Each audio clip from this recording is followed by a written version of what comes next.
नमः। हरि ओम तत्सत् परब्रह्मणे नमः। श्री गणपति शारदे श्री गुरु शंभो गुरुदेव नमः।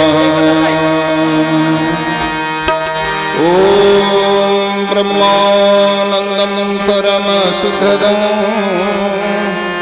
केवलं ज्ञानमूर्तिदन्वातीतं गगनसदृशं तत्त्वमशादिलक्षणम् एकं नित्यं विमलवचनं सर्वदिशा साक्षीभूतं भावातीतं त्रिगुणरहितं श्री सद्गुरु तन्नमामि। नमो सद्गुरु तुकया ज्ञानदीपा। नमो सद्गुरु सच्चिदानन्दरूपा। नमो सद्गुरु भक्त कल्याणमूर्ति। नमो सद्गुरु भास्करा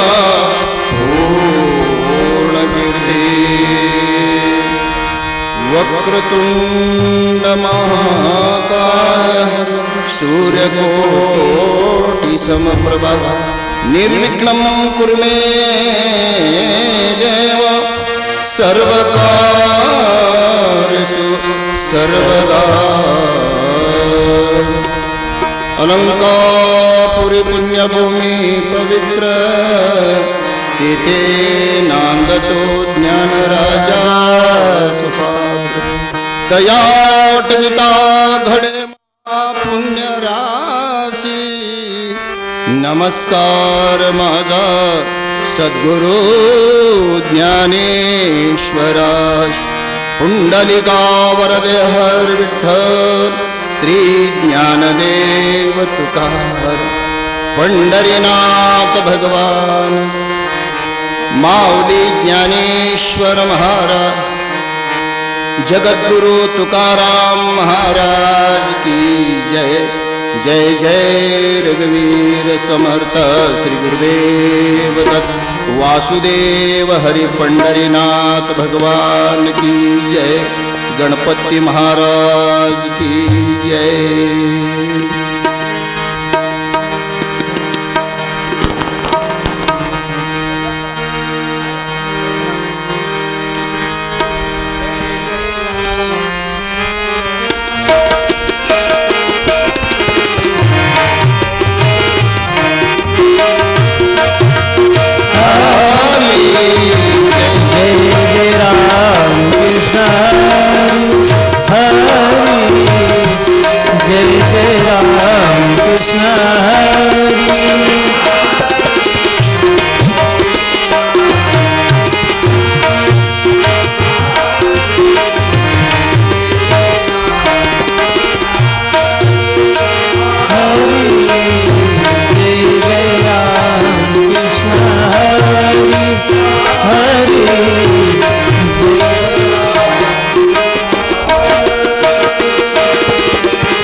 हरे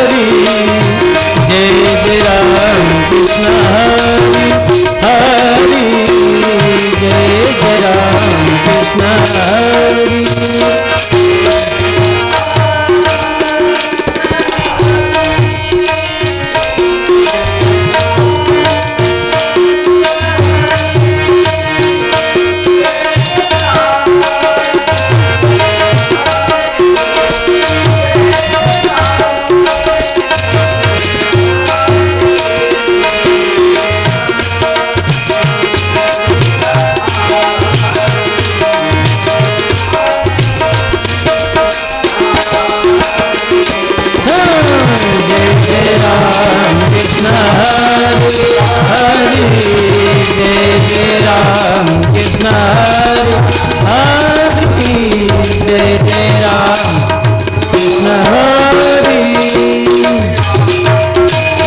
जय जय राम कृष्ण जय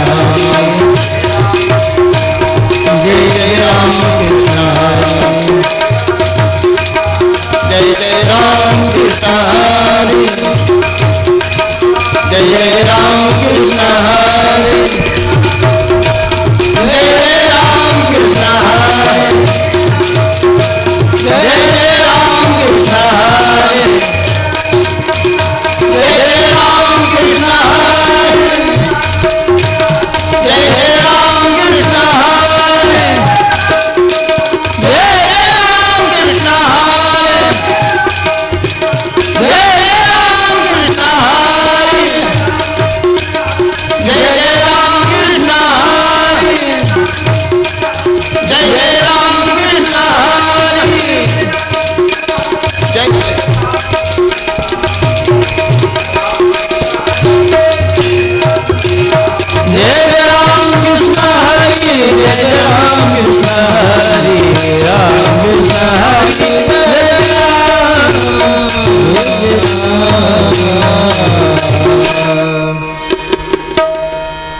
बोला पुंडरीक वरदहर विठ्ठल श्री ज्ञानदेव तुकाराम पंढरीनाथ भगवान की जय माऊली ज्ञानेश्वर महाराज की जय जगद्गुरु तुकाराम महाराज की जय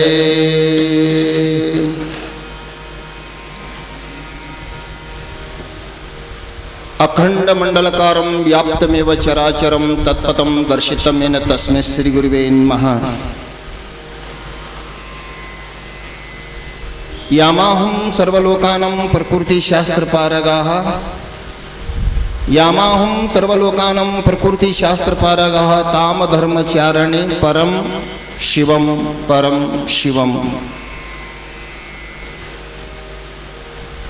समस्त जगत्याला अधिष्ठान असलेला जगव्यापक सच्चिदानंद स्वरूप विटेवरचा मालक पंढरीनाथाला वंदन करून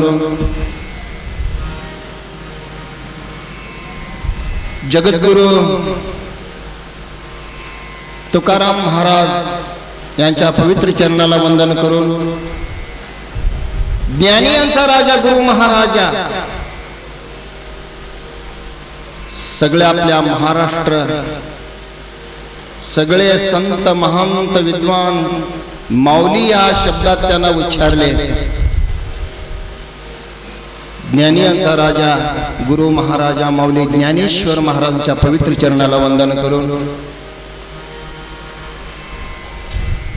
समस्त सुखाचा करता दुःखाचा हरता आपल्या जीवनातील सगळं सुख प्राप्त करून देणारा सगळं दुःखाचा नाश करणारा त्यागला विघ्नेश्वरा विघ्नहर्ता असं नाव पडलेलं आहे त्या गणपती बाप्पाच्या पवित्र चरणाला वंदन करून आज ह्या इचलकरंजी गणेश नगर येथे श्री गणेश भक्त मंडळ व संत तुकाराम महाराज सेवा मंडळ या पवित्र गणपती मंदिरामध्ये संत तुकाराम महाराज सेवा मंडळ सेवा समिती सगळ्या हरिभक्त पारायण अध्यक्ष उपाध्यक्ष सगळ्या या सेवा समिती सगळ्यांना मी पवित्र चरणाला वंदन करून आज माझ्या माया बहिणीनो तुमच्याही पवित्र चरणाला वंदन करून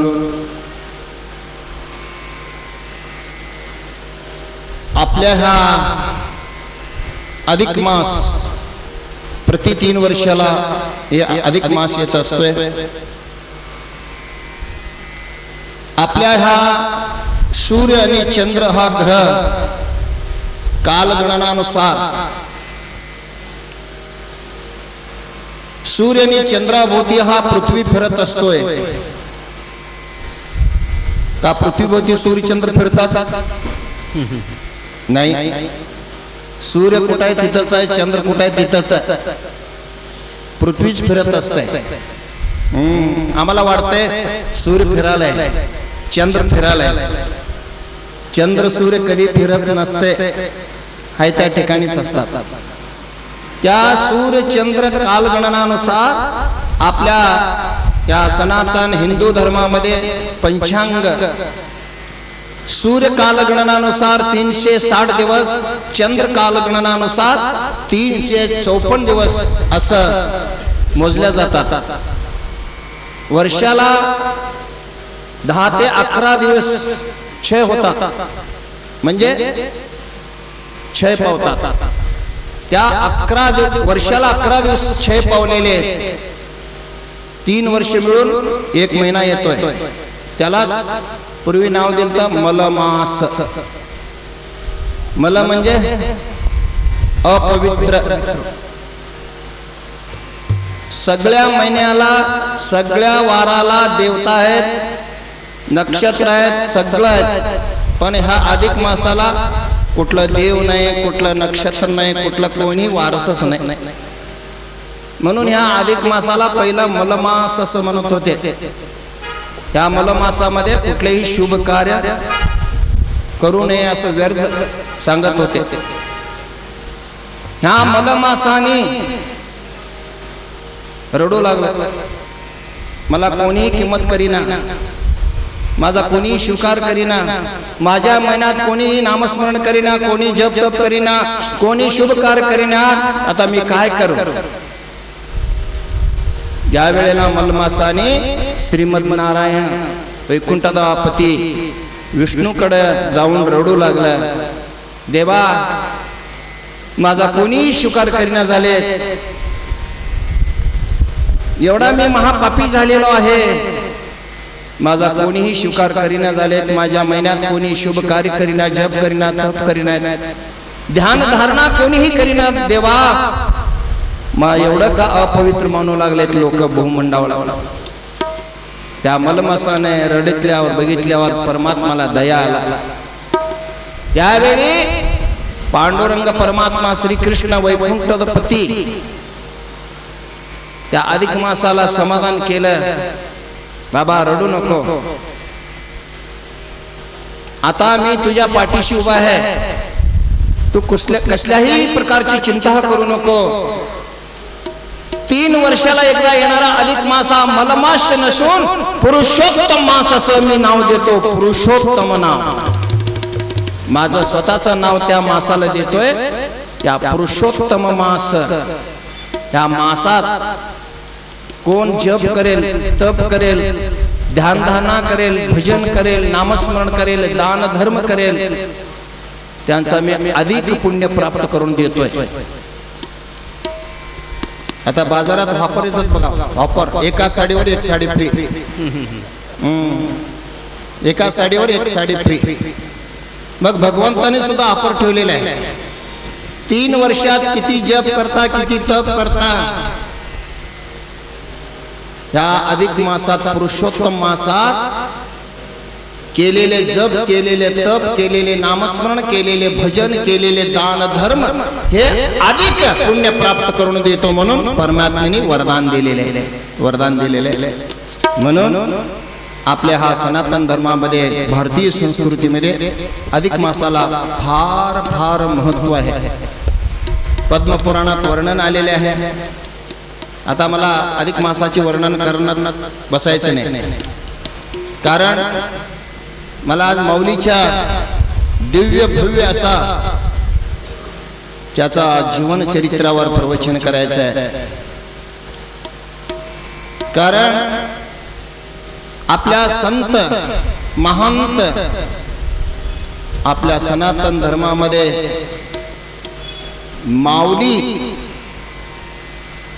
माऊली हा शब्द केवळ ज्ञानोबा रायांनाच मिळालेला आहे. माऊली ह्याचा अर्थ, माऊली म्हणजे माय, माऊली म्हणजे आई. आईपेक्षा माऊली हा शब्दात फार ताकद आहे. आई आपल्या लेकरावरच प्रेम करते हो.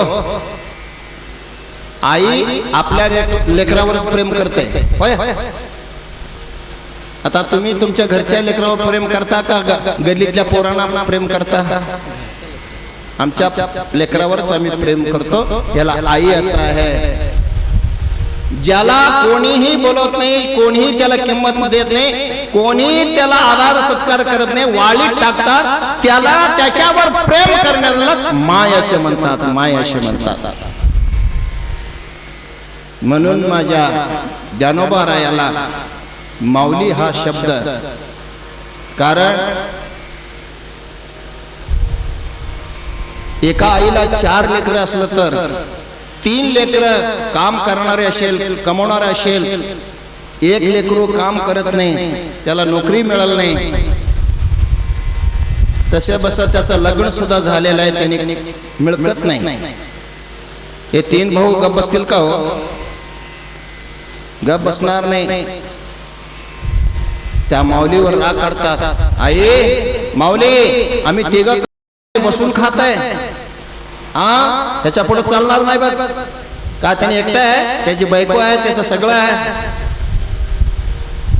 त्या माईवर राग काढतात. तेव्हा माई म्हणते लेकराला, बाबा काय तर कर रे बाबा. अगं आई, माझं डिग्री झालंय, सगळं झालंय, तू लग्न नको म्हणलं तर तू लग्न करून टाकली, आता मी काय करू? नोकरी मिळी ना झाले. बाबा काय तर कर रे, कमव महिन्याला. आई कमवायचा प्रयत्न करतोय, कुठं काम लागेना झालंय, काय करू मी? त्या आईला म्हणतोय, आई मी आता कमवायचं लायकीचं नाही, मला कुठलं धंदा काम मिळीना झालंय, मला काय 20 पिऊन मर म्हणतो का म्हणते मुलगा. त्यावेळेला आई म्हणते, बाबा असं म्हणू नको रे, माझ्या पोटचं लेकर आहे रे बाबा, 20 पिऊन मरतो असं वाक्य काढू नको बाळा. तुझे भाऊ, तुझे वडील तुला कितीही शिवे दिले तर आता ह्या पुढे भाऊ वडील घरात असताना तू येऊ नको. भाऊ वडील कामाला गेल्यावर दुपारी ये रे बाबा, मी तुला जेवायला देतो, तुझं पालन पोषण माझे जीव रे, पण तुला करतो असं आईनं, त्या माऊलीनं त्या लेकरावर का घराबाहेर काढते का? त्याला जा 20 पी म्हणते का? म्हणत नाही. म्हणून आई हा शब्दाचा अर्थ, माऊली हा शब्दाचा अर्थ एवढाच आहे.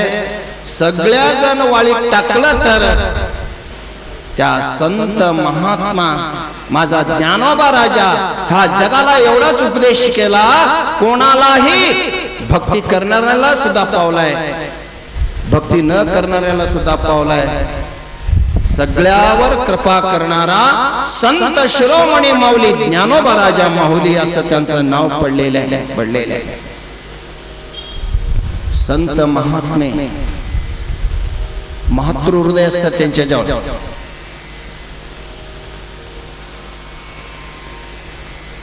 अगर्भ श्रीमंत, काही कमी नाही. 22 वर्षाची पोरगी, डोक्यात एक जखम झालं, ते जखम एवढं वाढलं, पू भरलं, पुढं किड पडले, त्याच्या किड पडले. आई वडील भाऊ बहीण सगळे होते, पण त्या जखमेतनं पू किड पडल्यावर ते दुर्गंध वास मारू लागला. आपण स्वच्छ म्हणून सगळं जवळ बसतात, बोलतात, सगळं करतात.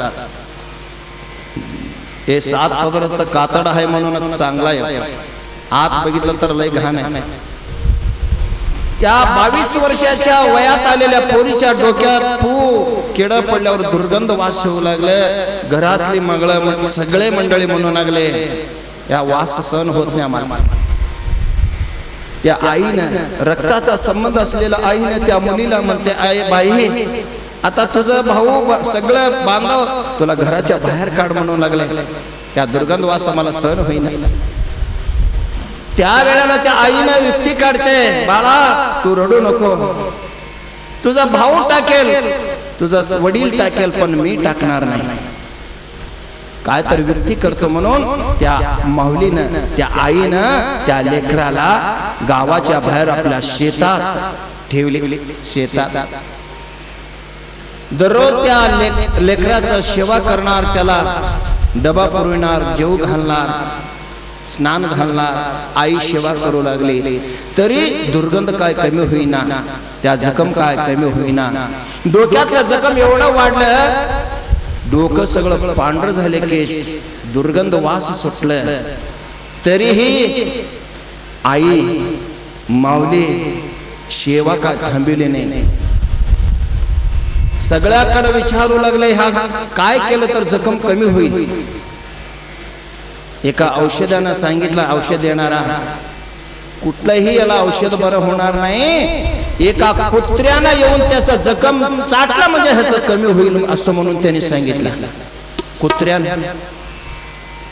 मग सगळे गावकरी सगळं मिळून एक उपाय सांगितलेले, एवढा करून त्याला जखम कमी करावं म्हणून गावातले 4-5 कुत्रे घेऊन गेले.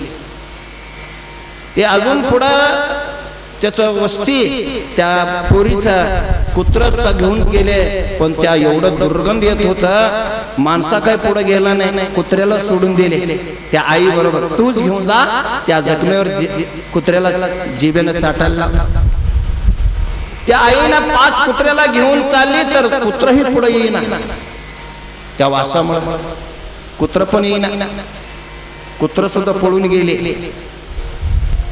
मग त्या आईने बिचारे रडू लागले, शोक करू लागले, दुःख करू लागले.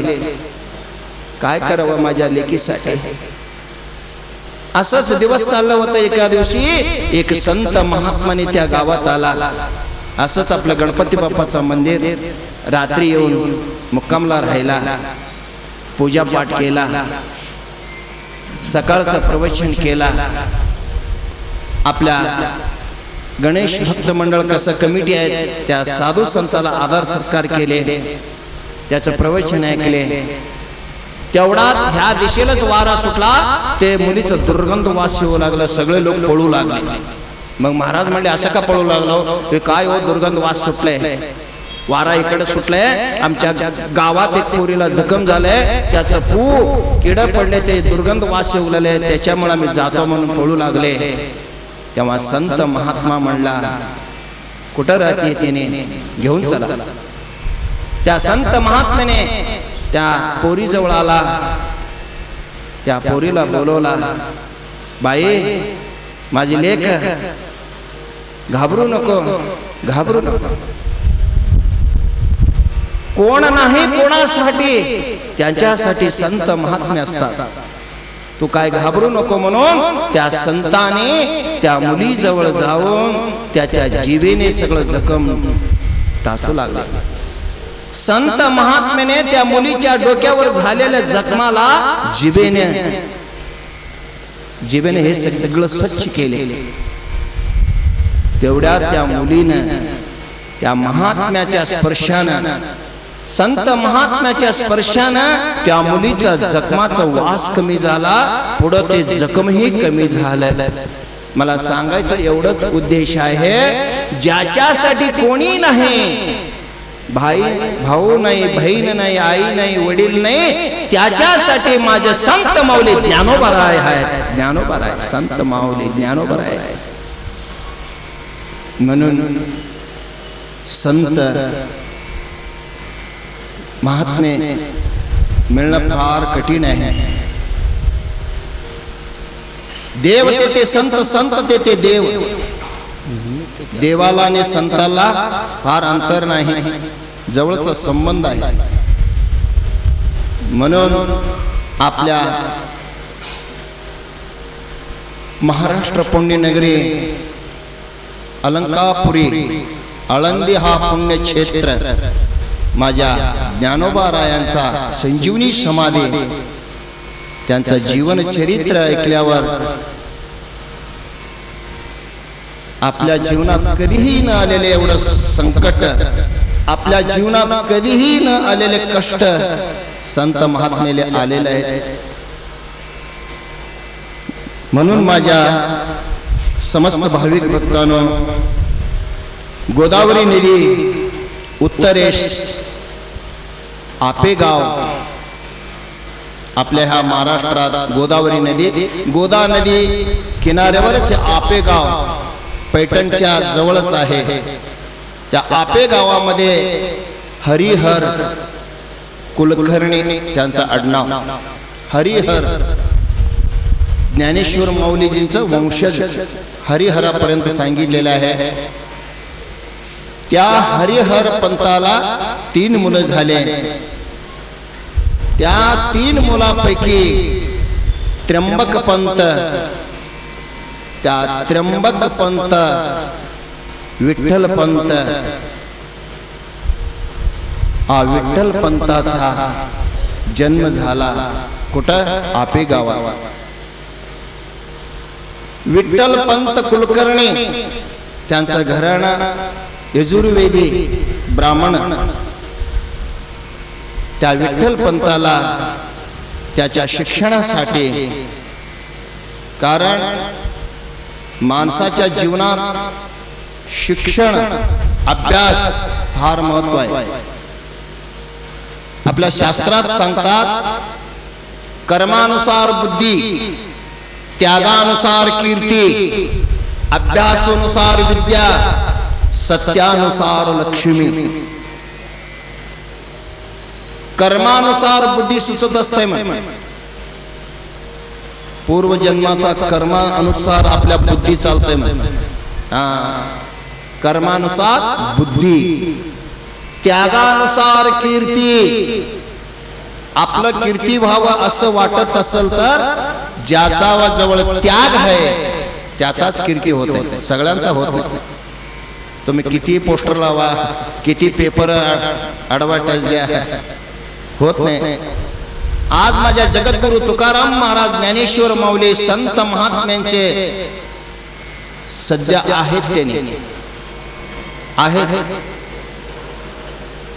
संत महात्मे अजून आहेत. कसं आहे? अस्थिरम जीवितम लोके, अस्थिरम धन यौवनम, अस्थिरम पुत्रधारायधम, धर्म कीर्ति भयम स्थिरम, धर्म कीर्ति भयम स्थिरम.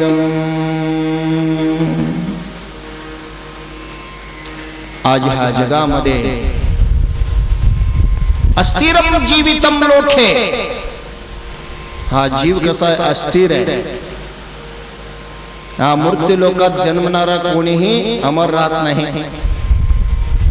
पुनरपि जननम पुनरपि मरणम पुनरपि जनने जठरे शयनम, ए संसारे खलु दुस्तारे पाहि मुरारे, भज गोविंदम भज गोविंदम भज गोविंदम मूढमते. आदि जगद्गुरु शंकराचार्य सांगतात पुनरपि जननम पुनरपि मरणम. कशाला जन्मला? मरायला. कशाला मेला? पुन्हा जन्माला. संतांनी ह्याला संसार म्हटले तर बघा, संसार म्हणजे बायको करून घेणे, मुलाला जन्म दिले, नोकरी करणे, व्यापार करणे, ह्याला संसार म्हटल्याने संतांनी. पुनरपि जननम पुनरपि मरणम पुनरपि जनने जठरे शयनम. जठर म्हणजे आईचं गर्भ.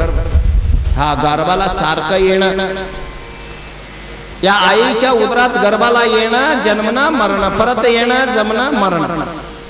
1,84,000 येवणी फिरून फिरून आम्ही जन्मलेलो आहे. पाप पुण्य करून जन्म येतो प्राणी. नरदेह येऊनी हानी केली. हा जन्म पुन्हा पुन्हा मिळत नाही. कारण अंडजा 21,000, पिंडजा 21,000, उद्भिजा 21,000, जलजा 21,000. 21 21 21 21 चोक 84. 84 येवणी फिरून फिरून फिरून आम्ही ह्या जन्माला आलेलो आहे. आम्ही आलो ह्याच कामासाठी, आम्ही आलो ह्याच कामासाठी. कशासाठी? आम्ही वैकुंठवासी, आम्ही वैकुंठवासी, आलो याचे कारणासी, आलो याची कारणासी. बोलिले जे ऋषी, बोलिले जे ऋषी, शास भावे वर्ताया, शास भावे वर्ताया, असाच भावे वर्ताया, साच भावे वर्ताया.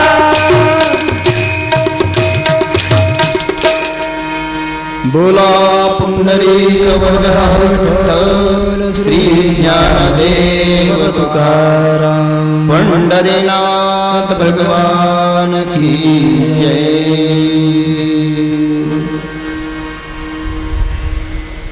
संसार कशाला म्हणले संतांनी? ह्या गर्भाशयाला येणे, जन्मणे, मरणे, ह्या संसार बंधनातून मुक्त व्हायला पाहिजे.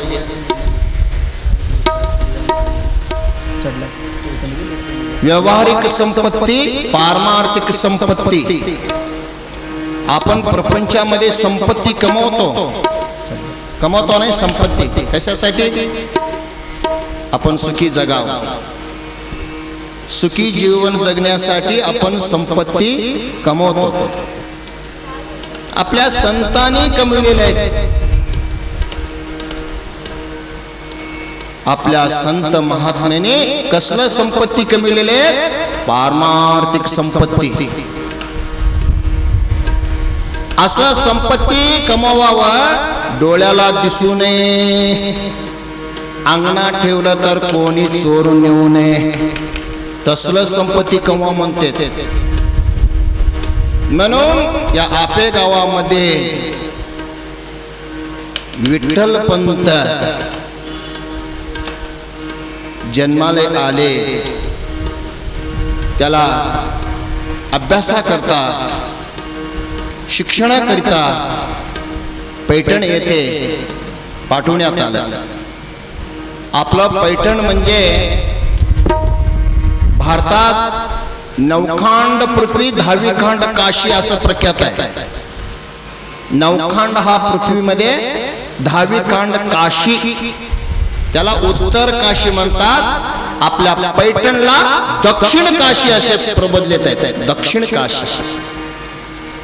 त्या पैठणमध्ये विठ्ठलपंताने अभ्यास केला, शास्त्र अध्ययन केला.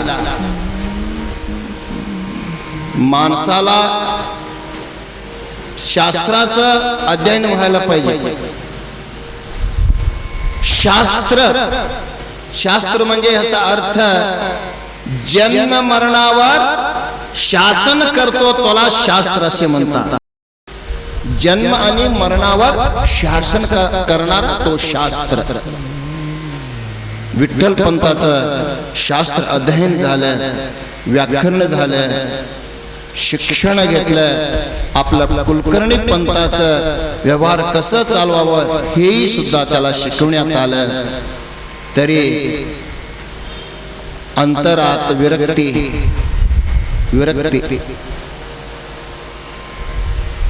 विठ्ठलपंत अंतरात्म्यामध्ये विरक्ती होता. त्याला प्रपंच करावं, बायको करून घ्यावं, पैसे कमवावं, त्याला हा छंदच नव्हता. ज्याला शास्त्र अध्ययन झालं त्या संसारातून अशक्ती पावता येतो. म्हणून आपल्या शास्त्रामध्ये साधन चतुष्टी असं नाव दिलेलं आहे. साधन चतुष्टी. ज्याच्या जवळ साधन चतुष्टी, अधिकारी, विषय, संबंध, प्रयोजन असं 4 साधन सांगितले. त्या 4 साधनात पहिला अधिकारी. पारमार्थ करायचा असला तर तो अधिकारी पाहिजे. सगळ्यांचं काय काम नाही.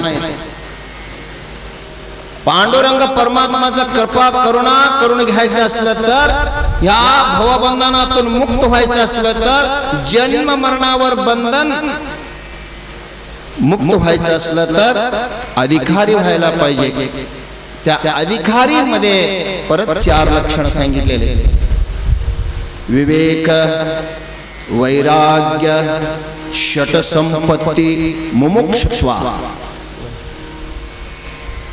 विठ्ठल पंताजवळ विरक्ती होत, विवेक होत, वैराग्य होत. विवेक कशाला म्हणायला पाहिजे? आपण सहज शिव्या देतो मुलांना, काय अविवेक आहे रे, जरा तर बुद्धी आहे तुला. अविवेकी म्हणतो बघा, जरा तर विवेक आहे तुला, विचार आहे. सत्य असत्य विचार हा विवेका. सत्य कुठलं असत्य कुठलं ह्याचा विचार करणे हा विवेक असं सांगितलेलं आहे. विठ्ठल पंताजवळ सतत विचार होतात. विचार अविचारेण कृता बद्ध,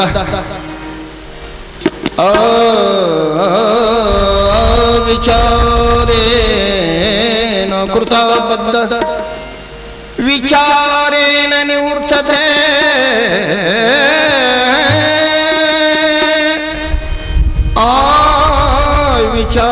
विचारेण कृतबद्ध, विचारेण निवर्तते.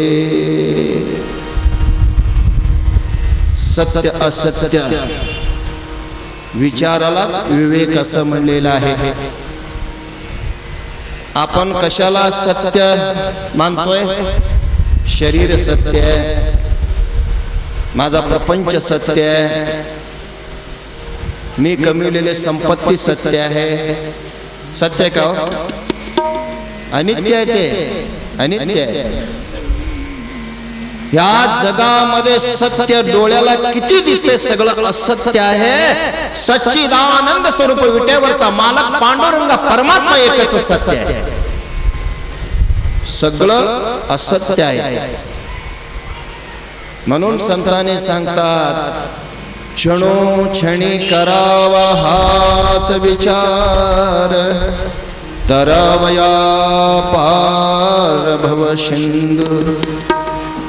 क्षणोक्षणी हाची करावा विचार, क्षणोक्षणी हाची करावा विचार, क्षणोक्षणी हाची करावा, क्षणोक्षणी हाची करावा विचार, क्षणोक्षणी हाची करावा विचार, क्षणोक्षणी हाची करावा विचार, क्षणोक्षणी हाची करावा विचार, क्षणोक्षणी हाची करावा विचार. करावया पार भव सिंधू, करावया पार भव सिंधू, करावया पार भव सिंधू, करावया पार भव सिंधू. नाशिवंत देह जाणार सकळ, नाशिवंत देह जाणार सकळ, नाशिवंत देह जाणार सकळ, नाशिवंत देह जाणार सकळ, नाशिवंत देह जाणार सकळ, नाशिवंत देह जाणार सकळ.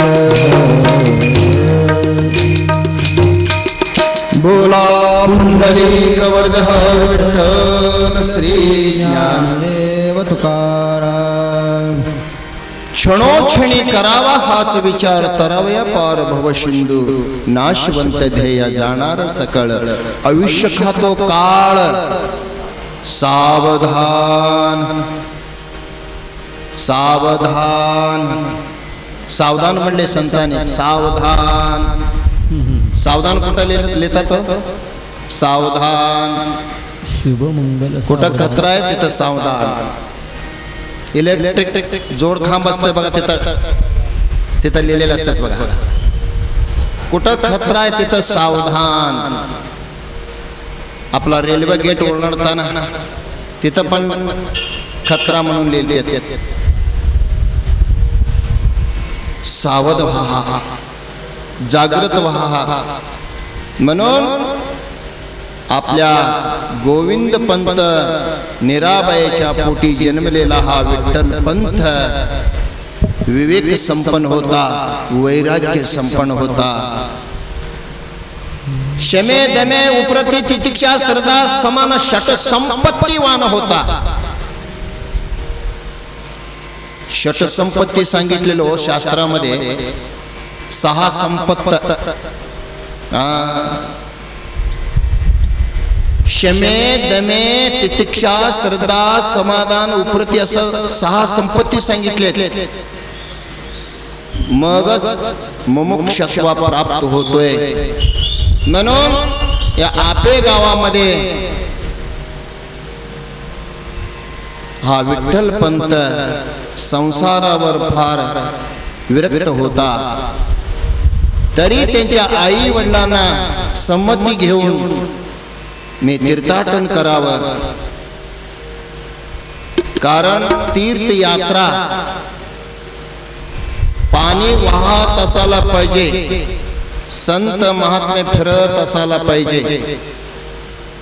मी तीर्थयात्रा करावं असं विठ्ठल पंतांना वाटलं. म्हणून आपल्या दक्षिण भारत कन्याकुमारी पर्यंत मधुरा, मीनाक्षी, रामेश्वर महान महान पुण्यक्षेत्र तीर्थयात्रा केला विठ्ठल पंत. अधिक मासामध्ये तीर्थयात्रा करावं, डबल पुण्य मिळते.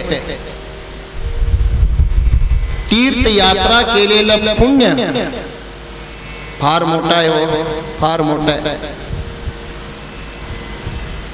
आता 4 धाम करण्यासाठी काही लोक गेले तुमच्याकडे.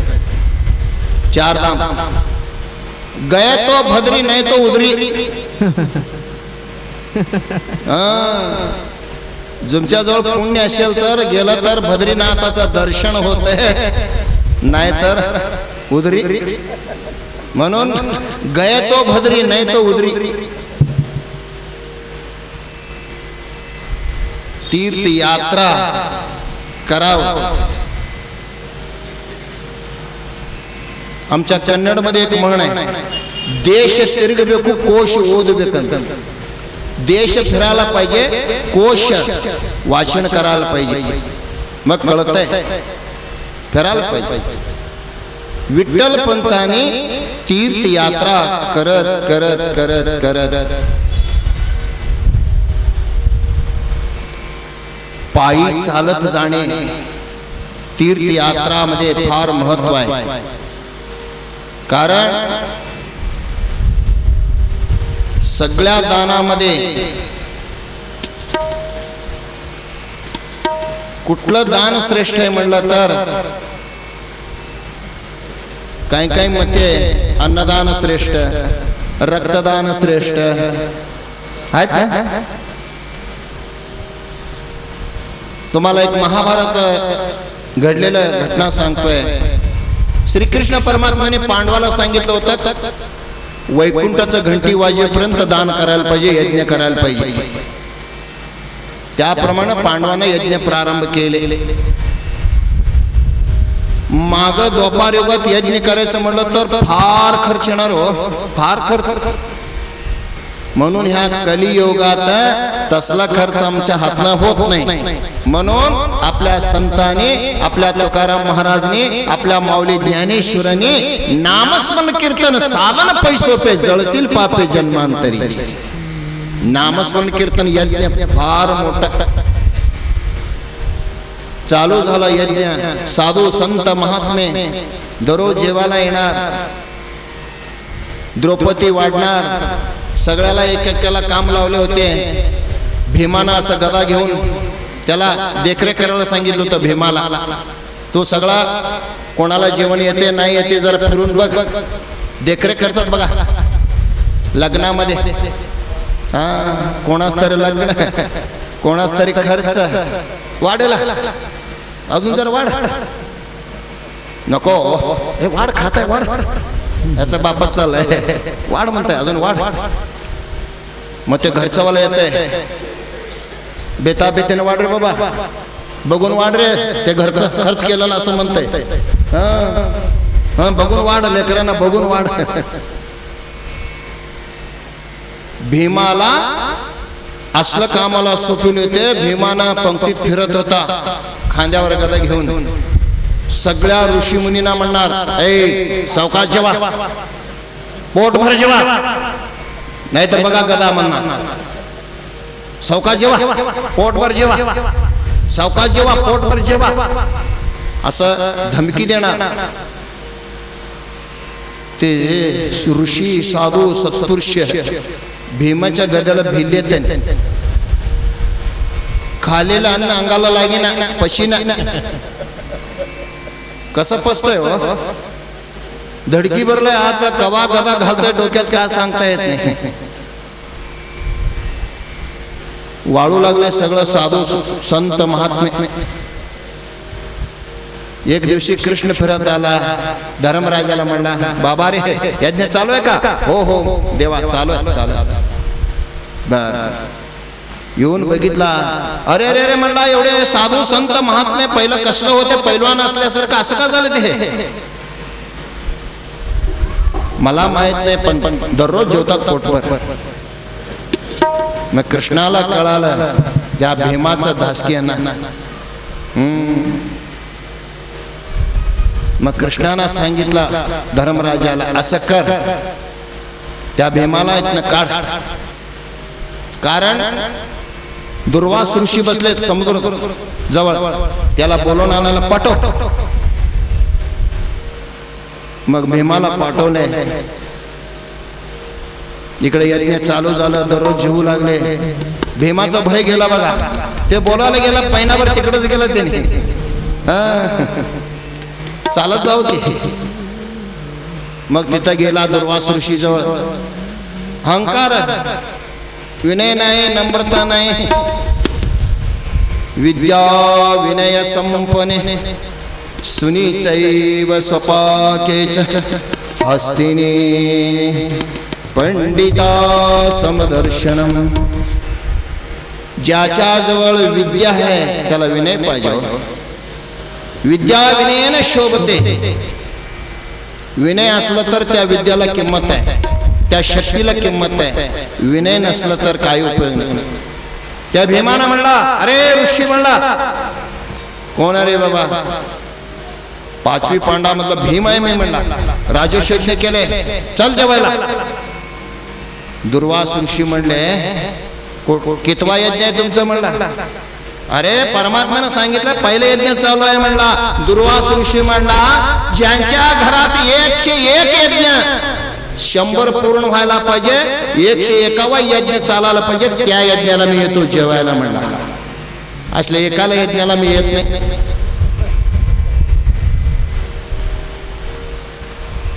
भीम म्हणला, 101 यज्ञ झाल्यावर येणार तू? होय म्हणला. भीम म्हणला, त्याला उचलून घेऊन जावं म्हणला. तरी विचार केला, रागीट आहे, रागीट स्वभावाचा ऋषी आहे. दुर्वास ऋषी म्हणजे सामान्य रागीट होता ते. शाप देईल म्हणून रिकामा आला. महिना उलटून गेल तर परत येऊस तर सगळं ऋषी असं झालं ते. मग धर्मराजा कृष्ण म्हणलं, का रे आणला नाही? त्यांनी येत नाही म्हणते. 101 यज्ञ व्हायला पाहिजे, त्यांच्या घरी येतो म्हणते. मग कसं करायचं? द्रौपदी म्हणते काय घाबरू नका, मी जाते बोलवायला, मी जाते. धर्मराजा अर्जुन म्हणताय तू कसं जाणार? मी कसं का जाईना, मी जातोय, तुम्ही काही चिंता करू नका, मी बोलून येतो. म्हणून द्रौपदीनं पायात घातली नाही, संघ कोणाला सेवक घेतली नाही, कुठला पालखी घेतली नाही, चालत चालत चालत निघाले, चालत चालत निघाले. त्या दुर्वास ऋषी समोर येऊन नम्रतेने हात जोडून पायाचं दर्शन केले. बाबा आमच्या घरात राजेश्री यज्ञ आहे, बाबा चल जेवायला. त्या द्रौपदीला सुद्धा असंच म्हणला दुर्वास, बाई पहिल्या यज्ञाला मी येत नसतोय, 100 यज्ञ पूर्ण व्हायला पाहिजे, मग 101 यज्ञाला मी जेवायला येतो, तोपर्यंत येत नाही, जा जा जा. त्यावेळी द्रौपदी म्हणते बाबा तसं करू नको रे, तू आमच्या यज्ञात येऊन एक घास खाल्ला तर त्या स्वर्गाचं घंटी घणणार आहे, चल रे बाबा असं करू नको. नाही ग बाई येत नाही मी, 101 यज्ञ व्हायला पाहिजे. मग त्यावेळी द्रौपदी म्हणते महाराज, मुनेश्वर ऋषेश्वर, माझं राजदरबार सोडून पायातलं चप्पल घातलं नाही, कुठलं सेवकला घेतले नाही, कुठला अंगरक्षक नाही, माझं घर सोडून तुमच्यापर्यंत चालत चालत चालत तीर्थयात्रा करत मी आलोय. तुमचं शास्त्र सांगते एका पावलाला 100 यज्ञ होण्याचं पुण्य मिळतंय. एक पाऊल दर्शन केलं तर, एक पाऊल तीर्थयात्रा केलं तर एका पावलाला 100 यज्ञाचं पुण्य मिळतंय. म्हण मी घर सोडून इथपर्यंत आलो, माझे किती पाऊल झाले, किती यज्ञ झाले, तूच हिसाब कर म्हणली.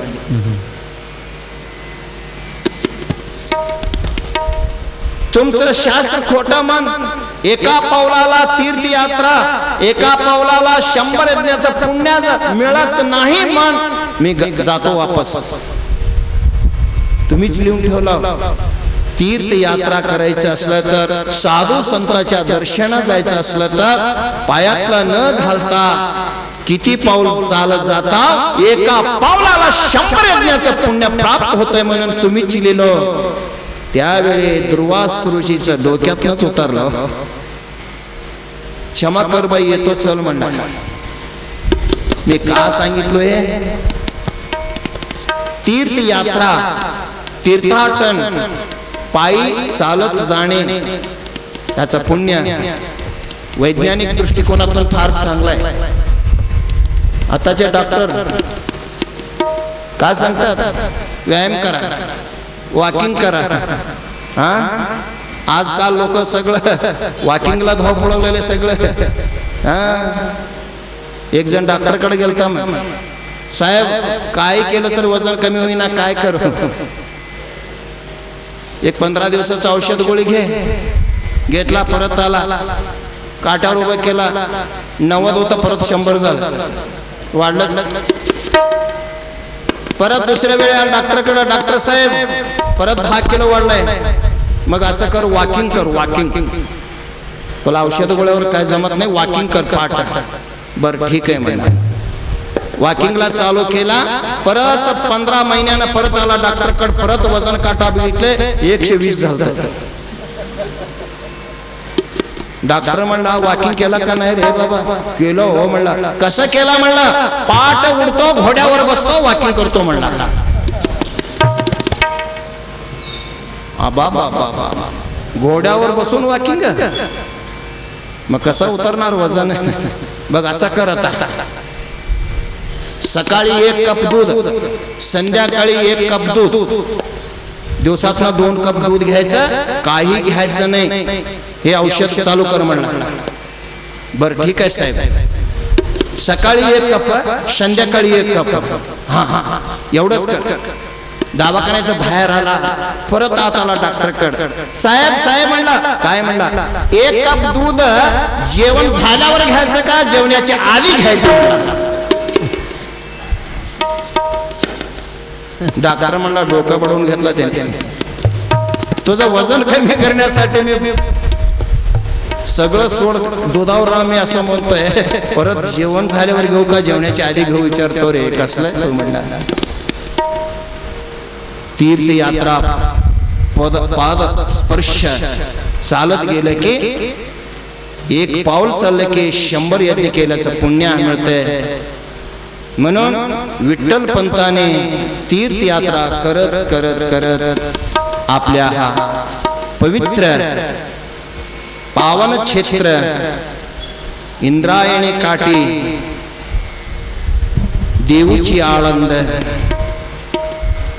सिद्धरामेश्वरचं पावन क्षेत्र त्या सिद्धरामेश्वरच्या पावन क्षेत्र त्या इंद्रायणी काठी वसलेला त्या इंद्रायणी पवित्र जलामध्ये स्नान केला. फिरत फिरत त्या इंद्रायणी गावाला आला. इंद्रायणी काठी देऊची आळंदी लागली समाधी ज्ञानेशाची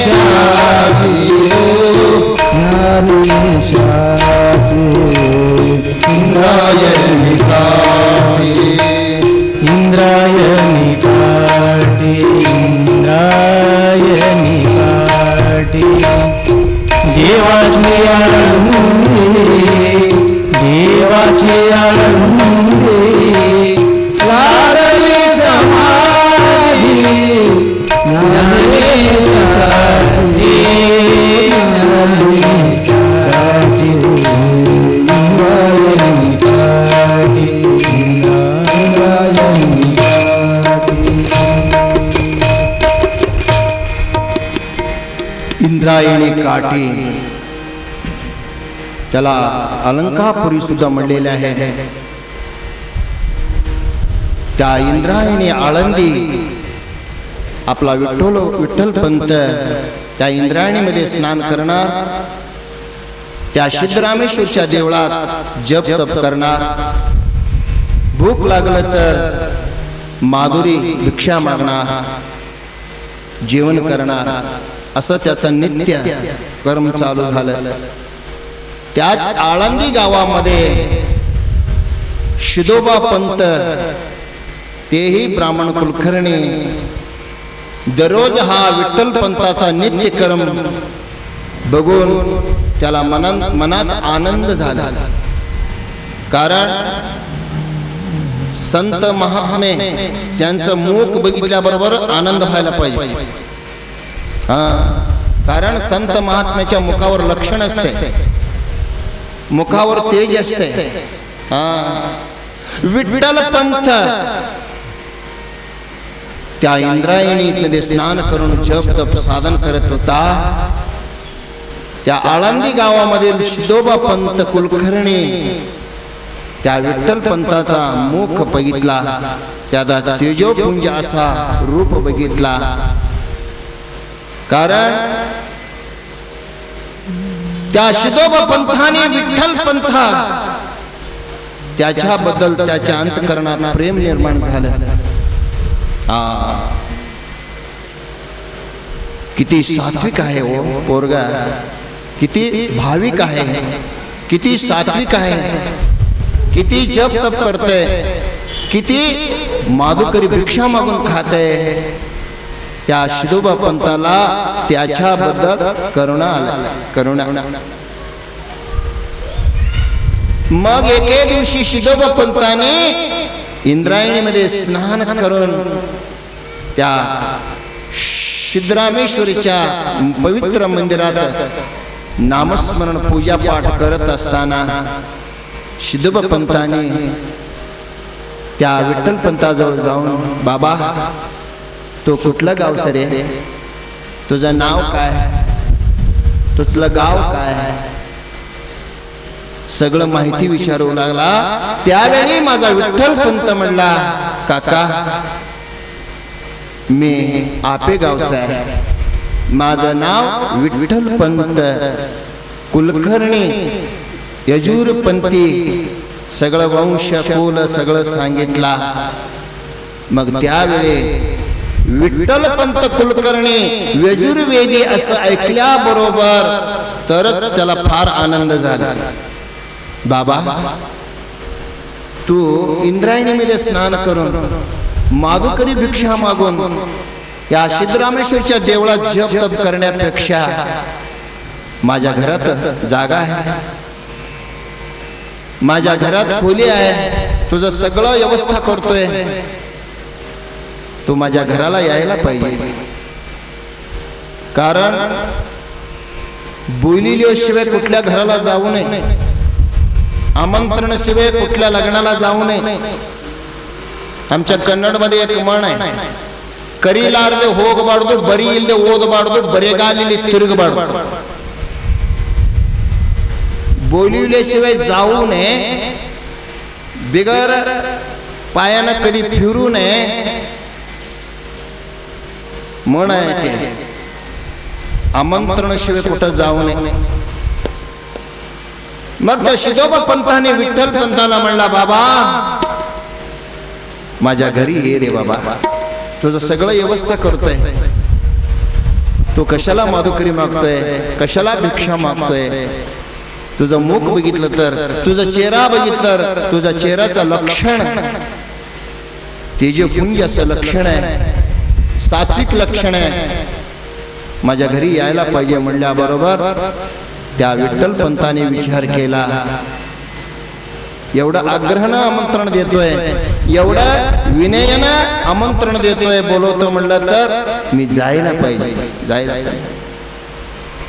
मग त्या विठ्ठल पंताने शिदोबा पंताच्या घरी जाऊन इंद्रायणीमध्ये स्नान करणार.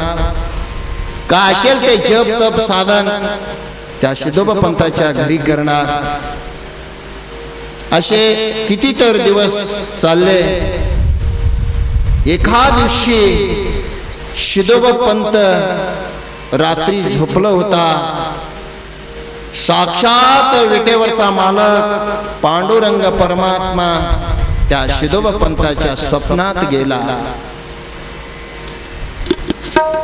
अद्भुत असा एक दिव्य शक्ती त्या शिदोबा पंताच्या घरात प्रवेश केल्यासारखं झालं. त्या शिदोबा पंताला उठविला पांडुरंग परमात्म्याने. बाबा शिदोबा पंत, तुझ्या घरी असलेला हा विठ्ठल पंत, तुझा एकुलती एक मुलगी रुक्मिणी, तुझी एकुलती एक रुक्मिणी त्या विठ्ठल पंताला देऊन लग्न लावून द्यावं असं स्वप्नात दृष्टांत झालं. तेव्हा शिदोबा पंताच्या स्वप्नात साक्षात जगाचा मालक, विटेवरचा मालक पंढरीनाथ शंख चक्र गदा कस्तुरमाला गळ्यात घालून त्या शिदोबा पंताला उठून दर्शन देऊन सांगितला, तुझा एकुलती एक मुलगी रुक्मिणी त्या विठ्ठल पंताला देऊन लग्न लाव. त्यावेळी विठ्ठल पंत आपला शिदोबा पंत सगळं स्वप्न दृष्टांत बघितला. स्वप्न हा खरे का खोटा आहे? स्वप्न खरं का खोटा आहे? खरं आहे.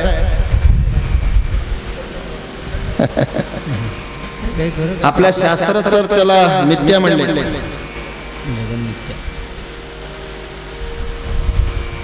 काय काय लोकांना वेगवेगळे स्वप्न पडतात. काय काय लोकांना असं स्वप्न पडतंय, वयानुसार पण पडत असतंय. ज्यांचं वय जसं झालं तसं स्वप्न पडतंय. लहान मुलाला वेगळं स्वप्न पडतंय, तारुण्या पोरांना वेगळं स्वप्न पडतंय, म्हाताऱ्या लोकांना वेगळं स्वप्न पडतंय. स्वप्न मी परवा पण सांगितले, आता पण सांगतोय, आपल्या शास्त्रात स्वप्न का पडतोय, कशामुळं पडतोय. आपल्या ह्या कंठात हित नामक एक नाडी आहे. हित नामक त्याचं नाव आहे. ते नाडी आहे. ते नाडी एवढं सूक्ष्म आहे, आमच्या डोक्यातलं एक केस काढून त्याचं 100 पट करायचं.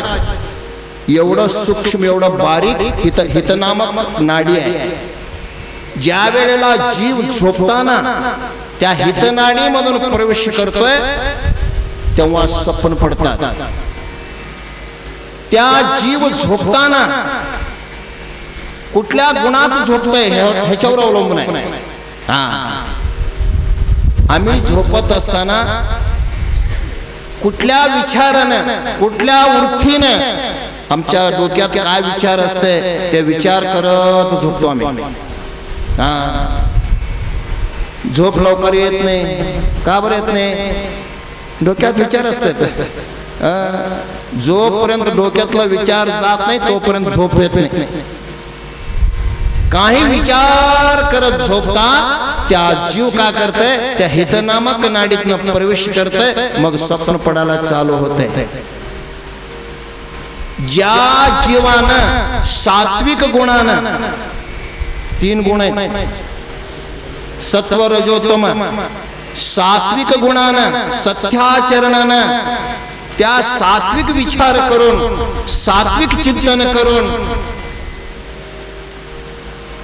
त्या भूमंडला दर्शन करून त्यांनी झोपते त्याला सत्य स्वप्न पडतात. सात्विक गुणानं झोपला त्याला सत्य स्वप्न पडतात. आणि तामस राजस गुणानं तुम्ही झोपला तर ते खोटं स्वप्न पडतात. खोटं स्वप्न पडतात. काही लोकांचं स्वप्न पण खरं होतात बघा. म्हणून ह्या सिद्धोबा पंथाच्या स्वप्नात साक्षात श्रीहरी विटेवरचा मालक स्वप्नात येऊन सांगितला. तेवढ्यात सिद्धोपंताला जाग झालं. बघत तर कोणी नाही, कोणी नाही. असं कसा दृष्टांत झाला हा? असं कसा हा दृष्टांत झाला? हा स्वप्न पडला. मग सिद्धोबा पंतानं विचार करू लागला. माझ्या माईनं, माझ्या संत महात्मंडळीनं विठ्ठल सिद्धोबा पंताला स्वप्न पडला तर विचारावं कसं? माझ्या मुलीला करून घेतो का? कसं विचारू? आमचं सोलापूरचं शिवयोगी सिद्धरामेश्वर म्हणून नाव ऐकत असेल तुम्ही. सिद्धरामेश्वर आळंदीला तेच स्थान आहे सिद्धरामेश्वरचं. विजयपूरला सिद्धरामेश्वर स्थान आहे. आपला सन्नलपूरला सिद्धरामेश्वर स्थान आहे. शिवाचा प्रति अवतार मानलं जातं त्यांना. सार्वभौम असं त्यांचं नाव आहे. योगी कुल चक्रवर्ती योगी त्या सिद्धरामेश्वराने योग साधन करणार. राज महाराजे दर्शनाला येणार. 1-2 मिनिटात सांगतो. मग एके दिवशी त्या सन्नलपुरातली कुंभार घराण्यातील तारुण्य अवस्थेत आलेली मुलगी आई वडिलाबरोबर त्यांनी पण दर्शना घेतली होती. मग सगळ्या बरोबर त्यांनी दर्शन केले. त्या सिद्धरामेश्वराचं रूप, लावण्य, त्याचं मुखावरील तेज बघितली. बघून मनात विचार केलं तर ह्या सिद्ध पुरुषाबरोबरच मी लग्न करणार, नाही तर करणार नाही. मग आता कसं करायचं? हे सिद्धरामा, तुझ्यावर माझं प्रेम झालंय, माझ्यावर लग्न करतो का विचारता येते. आता बाय बाय आयला यो थोडा दिवसाचं असतं ते. त्या कुंभारण घराण्यातील पुष्पावती त्याचं नाव. ह्याला वश करण्यासाठी, सिद्धरामेश्वराचा सती होण्यासाठी मी भक्ती करायला पाहिजे. 68 लिंग स्थापन केले सिद्धाराम सोलापुरात. 68 लिंगाचा दररोज पूजा करणार. त्या पुष्पावतीने 68 लिंगासमोर सगळं केर कचरा काढणार, सगळं पाण्याने सडा मारणार, तिथं रांगोळी घालणार. जसं जसं सिद्धरामा पूजा करत असे तसं तसं पुढं त्यांनी हे सगळं भक्ती करत चालणार. असं 12 वर्ष केली त्यांनी पुष्पावती.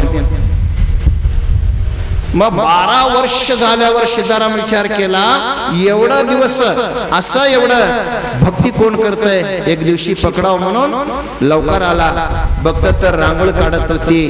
तेव्हा सिद्धाराम म्हणला, बाई 12 वर्ष झालं असं भक्ती करतोय, सेवा करतोय, तुझ्या भक्तीला मी प्रसन्न झालेला आहे, तू काय वर मागायचंय माग, तुला मागितलेलं वर देतो.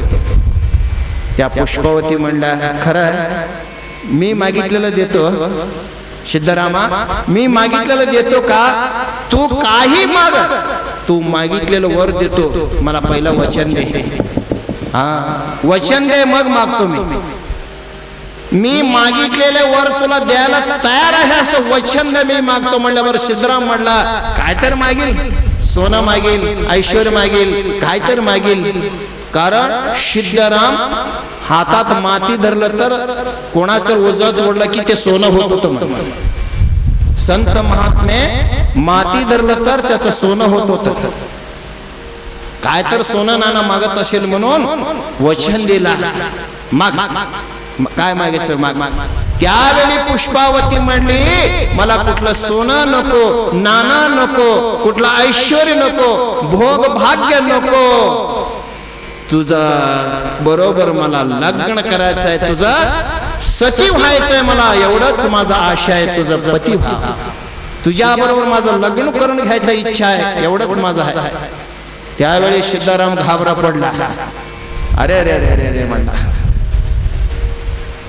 सिद्धरामनं त्यावेळी म्हणला, बाई नको, प्रपंच करण्यासाठी माझा अवतार कार्य नाही, जग कल्याण करण्यासाठी आहे. मी प्रपंचात मोहमायात पडत नाही, मी लग्न करत नाही, नको म्हणला. कशाला दिला वचन, कशाला दिला वचन. मग त्यावेळी सिद्धराम नायला झाला, बाई तुझ्या बरोबर लग्न करतो, सिद्धरामची धर्मपत्नी म्हणतो, पण तुझ्या बरोबर मी लग्न करणार, मी बसणार नाही, माझा योगदंडा बरोबर लग्न करणार, योगदंडा बरोबर लग्न होऊ दे म्हणते ते. योगदंडा बरोबर तर होऊ दे, कशात तर होऊ दे, पण सिद्धरामाचं धर्मपत्नी स्वीकार करण्यासाठी तयार झाले. लग्न तयार झालं. सिद्धरामाचं योगदंड सगळं सजावट केले, अक्षता घातले, होम हवन केले. अक्षता पडल्यावर पुष्पावती विचार केले, ह्या सिद्धरामाचं मंगळसूत्र माझ्या गळ्यात पडलं, त्याचा मांगल्य माझ्या सगळं शरीरवर आलं, आता मी जीवन ठेवणार नाही, माझ्या बरोबर प्रपंचच करत नाही म्हणलं त्याने. सिद्धरामाचं धर्मपत्नी एवढं स्वीकार म्हणजे आता मी जीवन जगणार नाही म्हणून त्या लग्न कार्याला काय यज्ञ चाललं होतं, होम जाळलं होतं, त्या होमामध्ये पुष्पावती उडी मारली, जीवाचा त्याग केले, त्याने त्याग केले. त्यावेळी सिद्धराम अरे अरे अरे म्हणला, माझ्यासाठी जीव दिली की ह्याने. त्यावेळी सिद्धरामानं सगळ्या शिष्यांना म्हणला, बाबा ह्या पुष्पावतीने माझा लग्न संभ्रमात होम हवनात उडी टाकून प्राण त्याग केली, ह्याचं सूर्य चंद्र असेपर्यंत ह्याचं नाव असायला पाहिजे. प्रतिवर्ष मकर संक्रांती दिवशी होम हवन करून त्या सिद्धरामेश्वरच्या योगदंडाबरोबर अजून मकर संक्रांतीला अक्षत पडतात. प्रतिवर्षाला सिद्धरामाचा पुष्पावतीचं लग्न लावलं जातं. तुम्ही सिद्धराम संक्रांतीला मोठं जात्रा भरताय. तुम्ही काय सांगितलं, एका पुरुषाला एका स्त्रीला वश करायचं म्हणलं तर प्रीती प्रेमानं भक्तीनं वश करावं लागते. त्या सिद्धोबा पंथानं स्वप्न साक्षात्कार असं झालं, मी कसं विचारू आता, कशा विचार. 2 दिवस उलटले. तिसऱ्या दिवशी इंद्रायणी स्नान केला, विठ्ठल पंत जप तप साधन केला, प्रसाद घेतला, झोपी गेला. त्या विठ्ठल पंताच्या स्वप्नात सुद्धा त्या विठेवरचा मालक स्वप्नात आला. विठ्ठल पंता, त्या सिद्धोबा पंतांना तुला कशा विचारू म्हणून त्याने गप बसले. तू गप बसू नको. या सिद्धोबा पंताच्या एकुलती एक मुलगी रुक्मिणी बरोबर तू विवाह कर, विवाह कर. त्यावेळेला विठ्ठल पंता स्वप्नात सुद्धा पांडुरंग परमात्मा हाच स्वप्न दृष्टांत सांगितला, निघून गेला. मग दोघांमध्ये स्वप्न दृष्टांत झाल्याबरोबर शिदोबा पंतानेच त्या विठ्ठल पंताला म्हणते, बाबा तुझं चारित्र्य, तुझं वागणूक मला फार पसंत पडलेलं आहे. कारण मुलीला द्यायचं असलं तर चारित्र्य बघून द्या, संपत ऐश्वर्य बघून देऊ नका. चारित्र्यवान पाहिजे. चारित्र्य चांगलं नसलं तर किती तर पेपरमध्ये वाचतो होतो मी. आजकाल तरी सोयरी जमवचं म्हणलं तर लय बारकाने विचार करतात.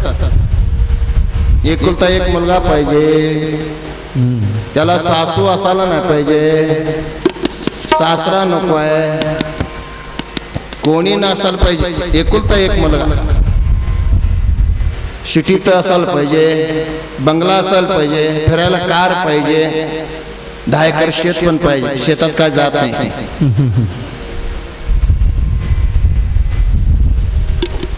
चारित्र्य, संस्कृती, चारित्र्य बघून कन्यादान करा. त्यांचं श्रीमंतकी किती आहे, त्यांच्याजवळ पैसा किती आहे, बँक बॅलन्स किती आहे हे बघू नये, त्यांचं चारित्र्य कसं आहे.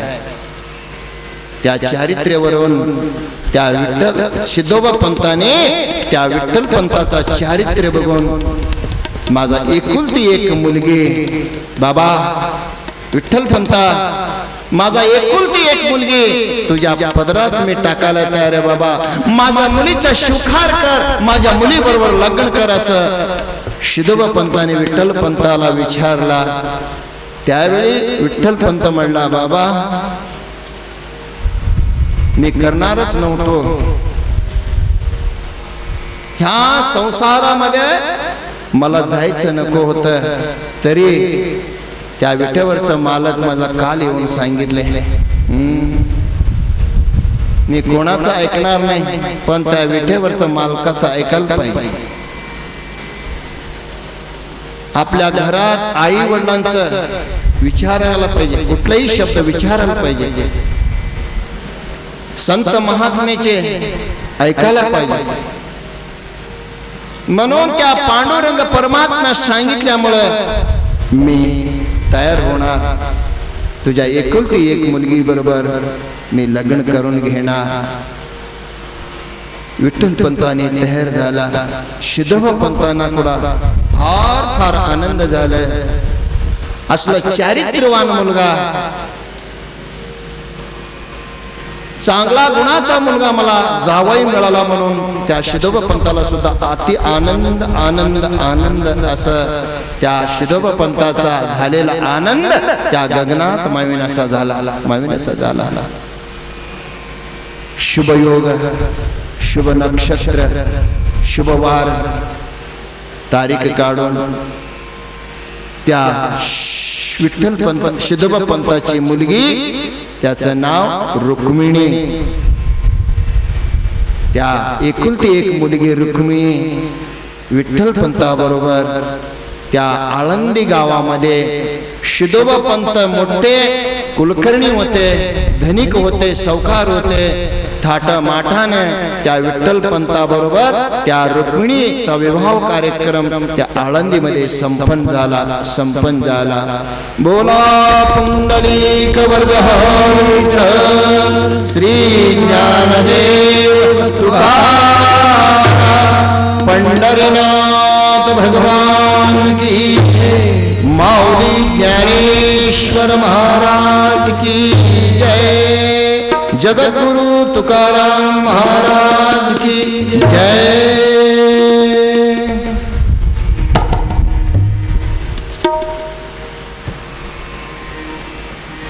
आळंदीमध्ये थाटामाटानं आनंदानं लग्न कार्यक्रम संपलं.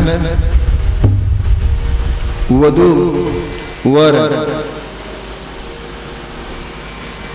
आनंदानं प्रपंच संसार, आपण संसार म्हणतो, प्रपंच म्हणतोय. विठ्ठलपंत रुक्मिणीचा संसार त्याच शिदोबा पंताच्या घरात सुखानं चाललं होतं. मध्ये मध्ये त्या विठ्ठलपंताला वैराग्य निर्माण होत होतं. कशाला पडलो ह्या संसार जाळीत मी, कशाला पडलो ह्या संसारात व्यामोहात मी, कशाला पडलो रे बाबा. पडायला नको होतं असं त्याला वाटत होतं. तरीही त्या पांडुरंग परमात्म्याचं ऐकून लग्न करून दोघं नवरा बायकोचं प्रपंच चाललं होतं.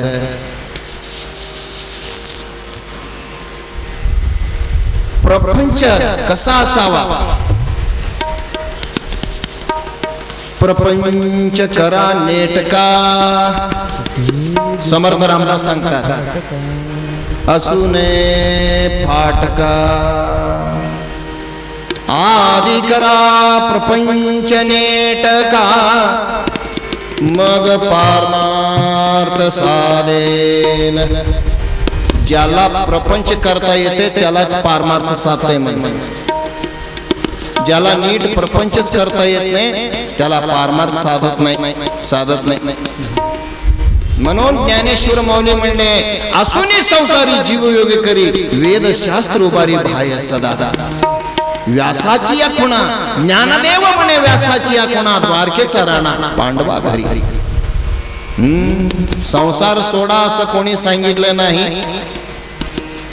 संसार सोडा, संन्यासी घ्या, कोणीही सांगितले नाही. सगळे संत महात्मे संसार करा म्हणले. संसार, त्या संसारामध्ये त्या विठ्ठलपंत त्याचं काय मन रमत नव्हतं. कारण ज्यांचं मन कुठं रमतंय तिथं गेल्यावर त्यांना समाधान.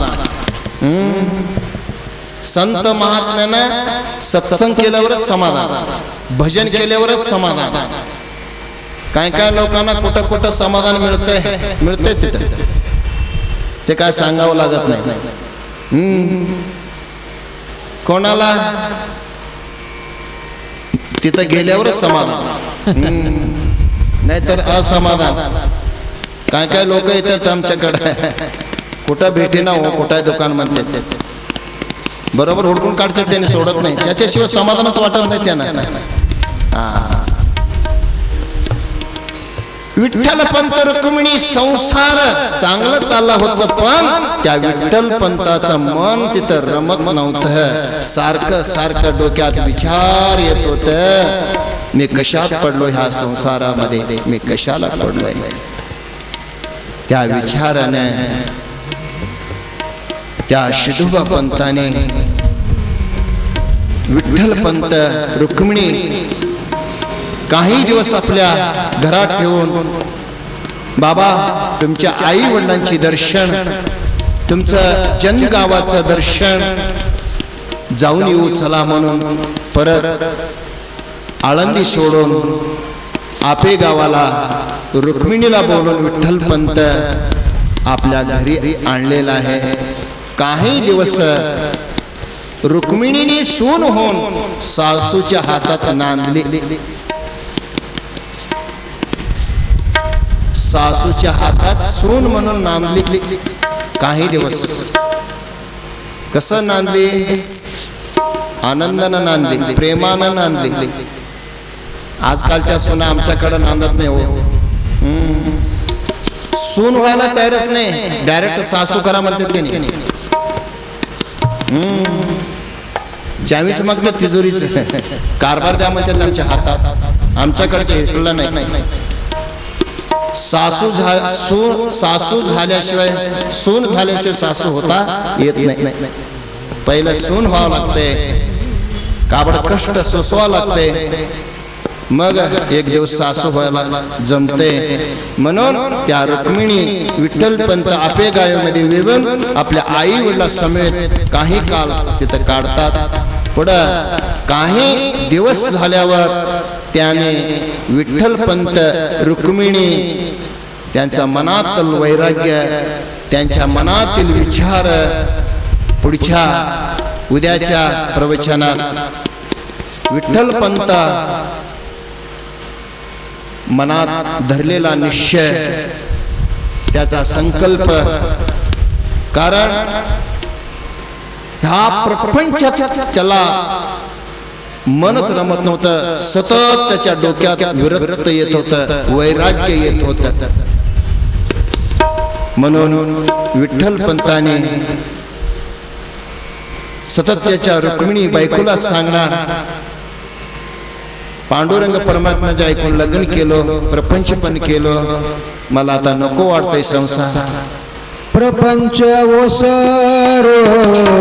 प्रपंच ओसरो, प्रपंच ओसरो, प्रपंच ओसरो, प्रपंच ओसरो,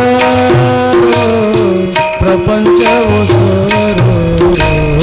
प्रपंच ओसरो, प्रपंच ओसरो, प्रपंच ओसरो, प्रपंच ओसरो, प्रपंच ओसरो, प्रपंच ओसरो, प्रपंच ओसरो, प्रपंच ओसरो, प्रपंच ओसरो, प्रपंच ओसरो. चित्त तुझे पायी मुरा, चित्त तुझे पायी मुरा, चित्त तुझे पायी मुरा, चित्त तुझे पायी मुरा, चित्त तुझे पायी मुरा, चित्त तुझे पायी मुरा, चित्त तुझे पायी मुरा, चित्त तुझे पायी मुरा. ऐसे करीगा पांडुरंगा, ऐसे करीगा पांडुरंगा, ऐसे करीगा पांडुरंगा, ऐसे करीगा पांडुरंगा, ऐसे करीगा पांडुरंगा, ऐसे करीगा पांडुरंगा, ऐसे करीगा पांडुरंगा, ऐसे करीगा पांडुरंगा.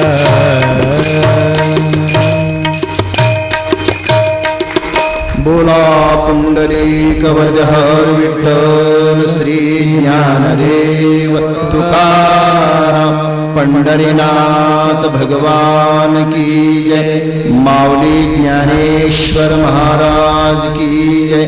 जगद्गुरु तुकाराम महाराज की जय.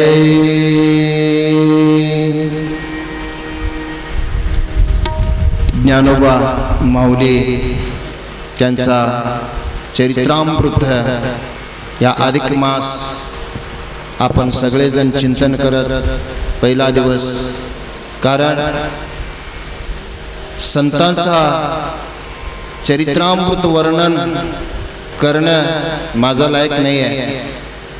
मी तेवढा डिग्रीचा माणूस नाही आहे. कारण ज्ञानेश्वर माऊलीचं वर्णन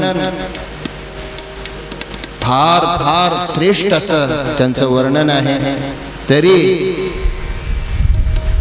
अल्प वेळात मोजकं, कारण आपल्याला 6 दिवसात त्यांचं पूर्ण जीवनचरित्र बघायचं आहे.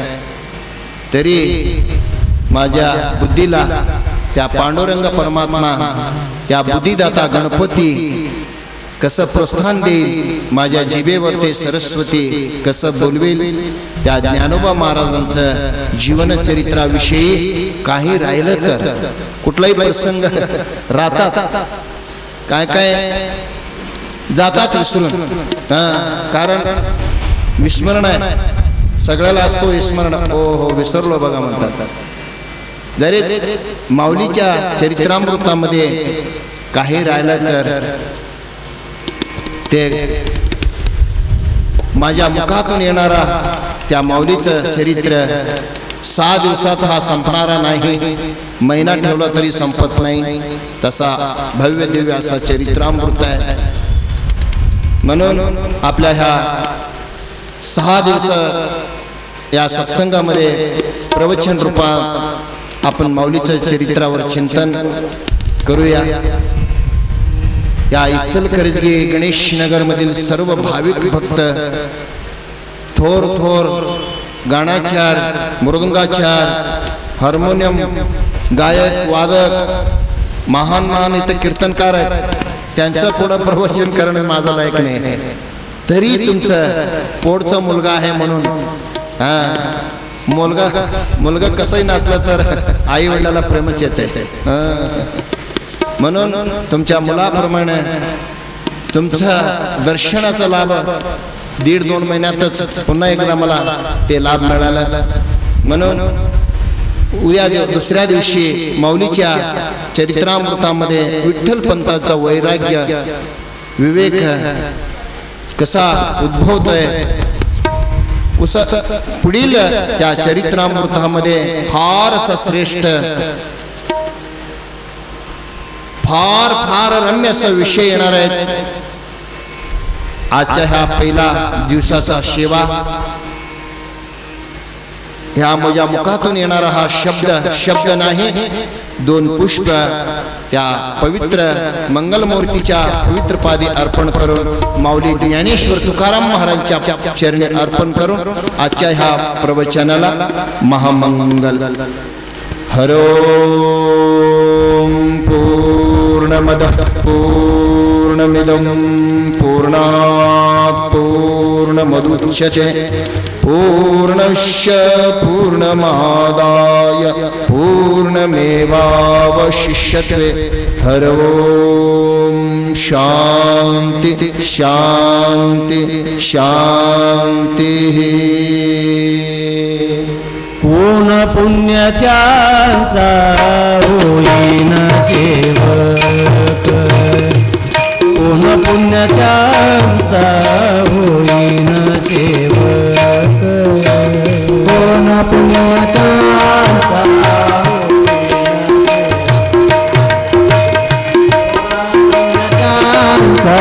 होईन सेवक. जी द्वंद्वातीक दुरावली, जी द्वंद्वातीक दुरावली, ऐसे वर्म दावी नारायण, ऐसे वर्म दावी नारायण, ऐसे वर्म दावी नारायण.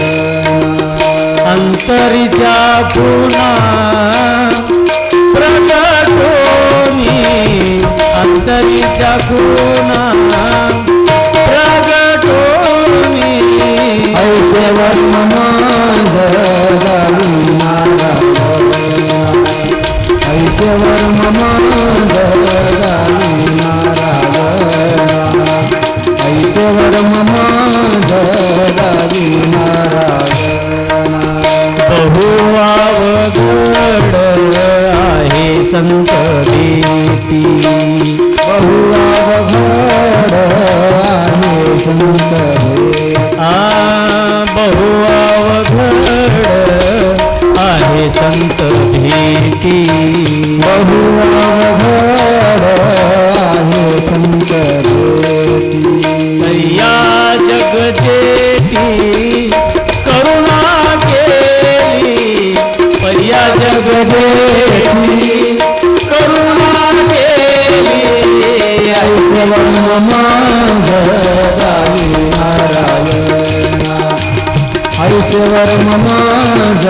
दावी नारायणा ऐश्वर ममाज दावी नारायण अंतरीच्या खुणा प्रगटोनी अंतरीच्या खुणा प्रगटोनी ऐश्वर ममाज दावी नारायणा ऐश्वर ममाज दावी नारायणा ऐश्वर ममाज दावी नारायणा तुका म्हणे माझ नये वृत्तीवरी तुका म्हणे माझ नये वृत्तीवरी तुका म्हणे माझ नये वृत्तीवरी तुका म्हणे माझ नये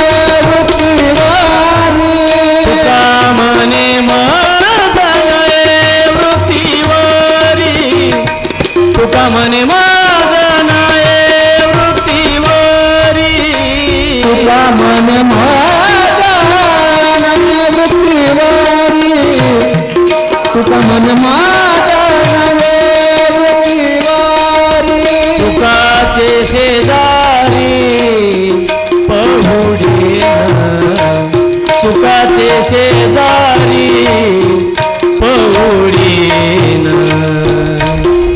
सुखाचे शेजारी पहुडे ऐश्वर ममाजा दावी नारायणा ऐश्वर ममाजा दावी नारायणा ऐश्वर ममाजा अंतरीच्या खुणा प्रगटोनी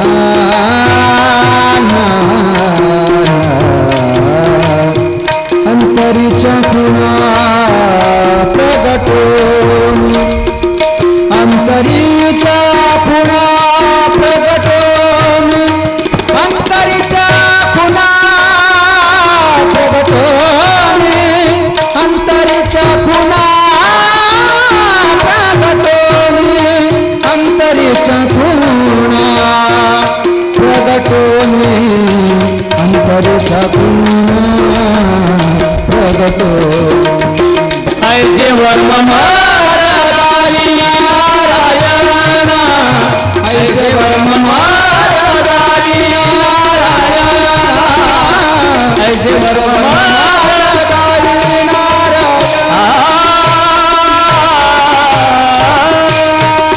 ज्ञानदेव तुकाराम ज्ञानदेव तुकाराम ज्ञानदेव तुकाराम